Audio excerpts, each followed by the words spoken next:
अगली खबर का रुख करते हैं। यूपी के रामपुर में फर्जी बर्थ सर्टिफिकेट बनवाने के मामले में एमपी आजम खान, उनकी अहलिया और बेटे अब्दुल्ला आजम खान फंस गए हैं। उनके जरिए सप्लीमेंट्री चार्जशीट पर एतराज भी अदालत ने खारिज कर दिया है।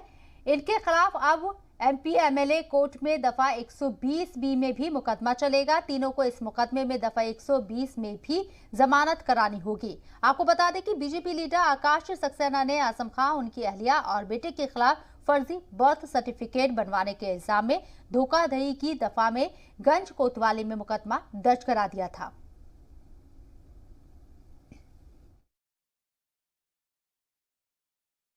जो आजम खान पर जो 2 जन्म प्रमाण पत्र को लेकर जो मामला चल रहा था, उस पे इन लोगों ने डिस्चार्ज की एप्लीकेशन डाली थी। उस डिस्चार्ज की एप्लीकेशन को 3 दिन बहस के बाद आज खारिज कर दिया गया है। अब आजम खान, तंजीम फातिमा और अब्दुल्ला आजम खान पर 420, 467, 468, 471 और 120B के तहत मुकदमा चलेगा, जिसमें कल से चार्ज फ्रेम की कार्रवाई शुरू होगी।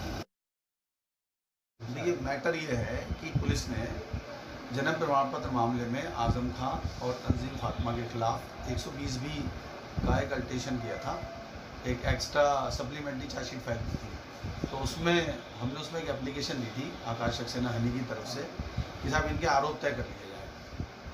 तो उसमें उनके वकील ने, बचाव पक्ष के वकील ने ये कहा कि साहब हमें इससे डिस्चार्ज कर दिया जाए, 120B नहीं बनती है और उससे हमें डिस्चार्ज कर दिया जाए। तो आज उसमें निर्णय ये आया है कि उनकी एप्लीकेशन, जो आजम खान की एप्लीकेशन थी, वो खारिज कर दी गई है, हमारी बात मान ली गई है।